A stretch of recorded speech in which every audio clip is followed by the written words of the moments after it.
My daughter Sydney's getting married in just 4 short weeks. So we've got a few events lined up and expect a lot of company in our home between now and then. We just hosted a bridal shower a couple of weeks ago, and the rehearsal dinner is coming.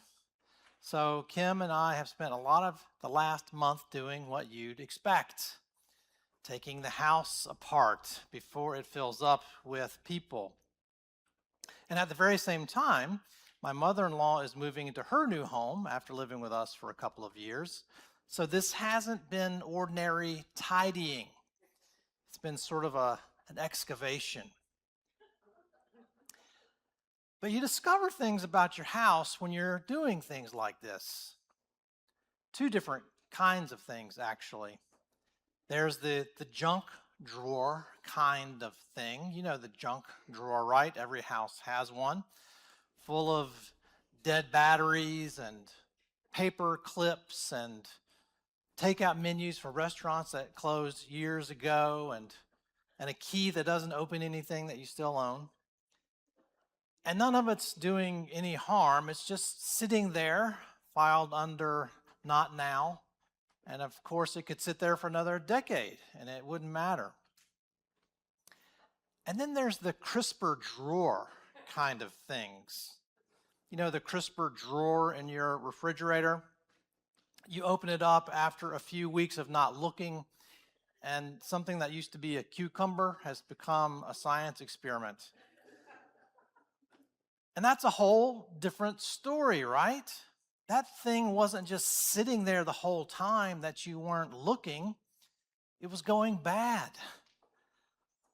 Junk drawer neglect doesn't really cost us anything, but crisper drawer neglect does. And every house has both kinds of drawers, both kinds of things, and so does every life. Corners we've filled up with not now kinds of things. Strained relationship, a forgotten dream, a neglected piece of ourselves. And some of them are just sitting there unchanged, waiting or not waiting. We can't always tell which. But some of them are quietly spoiling the whole time we aren't checking.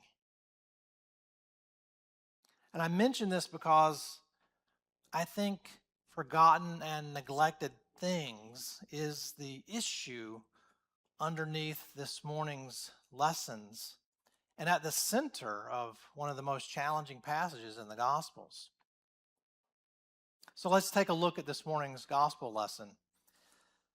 There, Jesus and the disciples have left the bounds of Israel and are journeying north and west into Gentile territory, into the area of Tyre and Sidon, when a Canaanite woman begins shouting after them, "Have mercy on me, Lord, Son of David.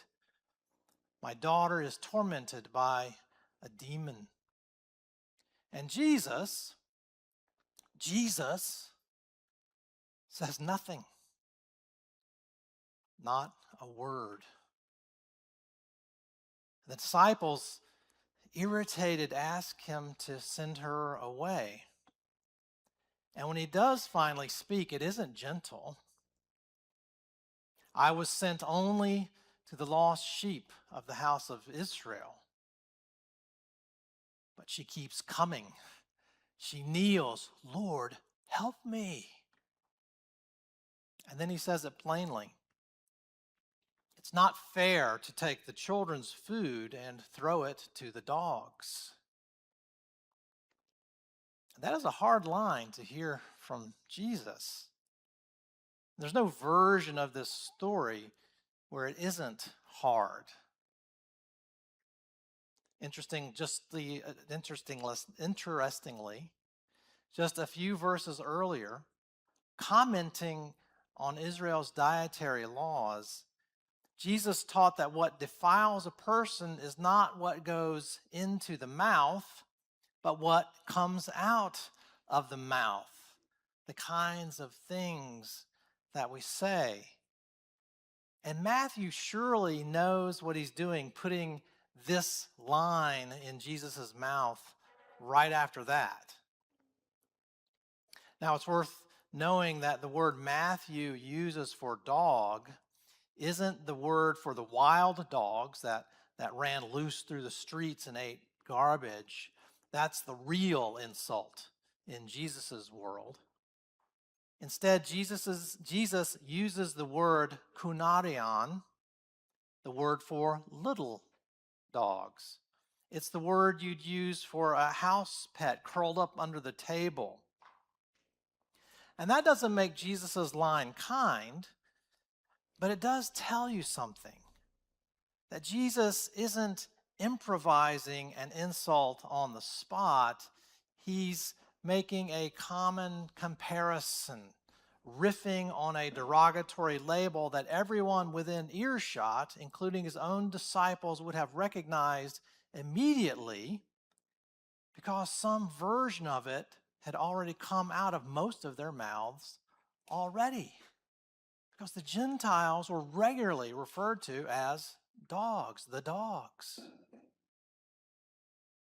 Now, full disclosure, there's a widely accepted reading of this passage where Jesus genuinely changes his mind, where the woman's persistence teaches him something that he didn't know before.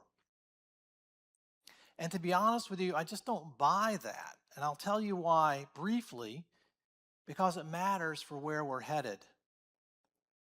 I think Jesus knows exactly what he's doing here. I think he's holding up a sort of mirror to the disciples. He takes the disciples' own theology, the theology that was prevalent in Israel at the time, that the Gentiles aren't worth their time or their care, the dogs, and he states it in something close to their own words and sets it down in front of a woman desperate enough to argue with him. And then everyone within earshot gets to watch how Jesus responds to the way bad theology touches real people. So the woman responds, "Yes, Lord, yet even the dogs eat the crumbs that fall from their master's table." So she steps inside of the theology of the day and she presses on the seam Israel would like to forget. That there are people in the house, even the dogs, that they would like to ignore. And notice what that means. She isn't improvising theology any more than Jesus was improvising cruelty on the spot. She already knew the theology of exclusion, but she also knew the God of Israel does not throw people away. That they were already baked into God's plan for salvation. She walked into that conversation already understanding the reach of God's grace that the disciples hadn't caught up to yet. And Matthew doesn't want you to be surprised by that because he's actually been creating a trail of breadcrumbs from the very first chapter. When we look at the genealogy that opens his gospel, the one that we skip on our way to the manger, among the handful of women named there is Rahab, a Canaanite woman herself, from the very people this woman belonged to. 3 chapters later, pagan astrologers from the east, the Magi, read the sky correctly and go looking for a newborn king. Meanwhile, Herod, who sits on David's throne, has to ask them where the Messiah is even supposed to be born. And back in chapter 8, a Roman centurion, an officer of the army that is occupying Israel, asks Jesus to heal his servant with nothing but a word.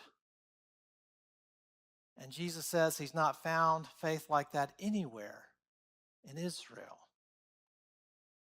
In this entire gospel, there are only two people whose faith actually wows Jesus: the centurion and this woman. Both Gentiles, both outsiders, both locked away in the drawer that Israel had stopped looking in. And that's not God eventually going outside to include the excluded. It's something stranger and better than that. Because you see, God was already there at work. God was already in Canaan, already in a Roman garrison, already in the sky over a pagan empire, waiting for astrologers to look up. It's just that the insiders are the last ones to get it, which is exactly what Isaiah promised centuries earlier, not as a future hope, but as a settled fact. My house shall be called a house of prayer for all peoples. Psalm 67 says the same thing in the form of a prayer. Let your ways be known upon earth, your saving health among all nations. The vision was written down centuries earlier. It's just taken God's people a very long while. And in this morning's gospel lesson, one uncomfortable dinner table argument to actually believe it. I came across a story this week about a fellow named Derek Black. Derek grew up as the heir apparent to a white nationalist movement.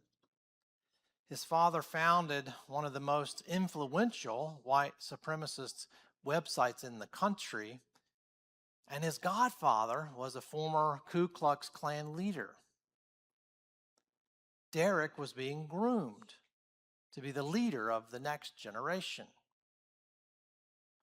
He enrolled in a small college in Florida, and for a while he kept his politics to himself.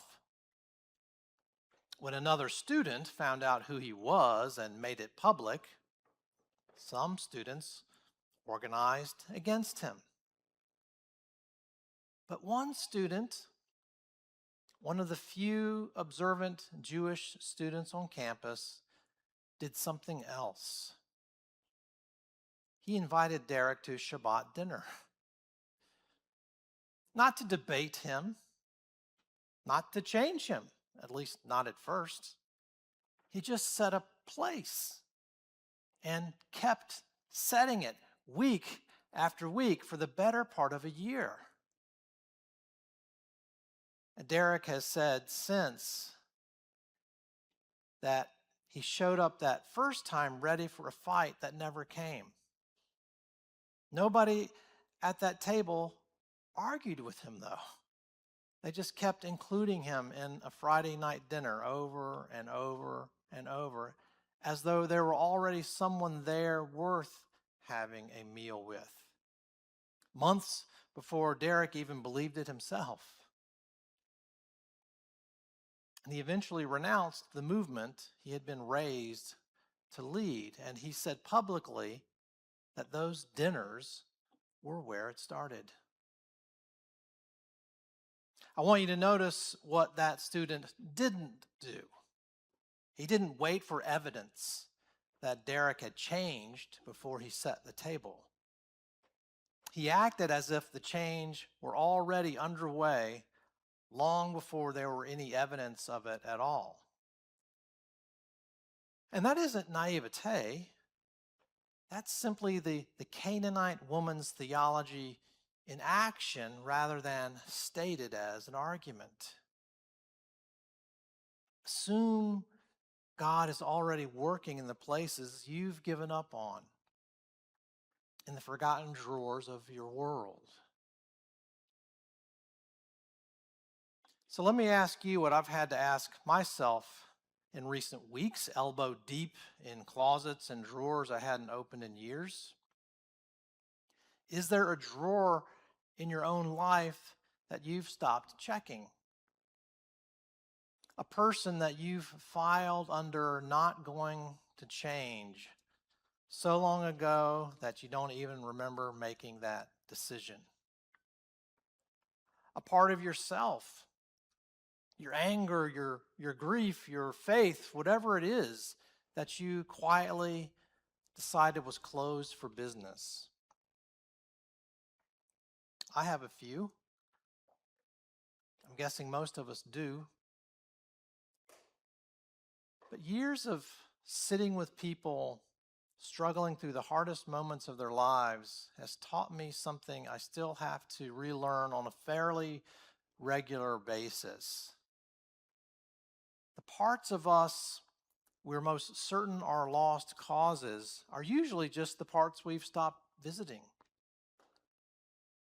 They aren't dead, they are simply unattended.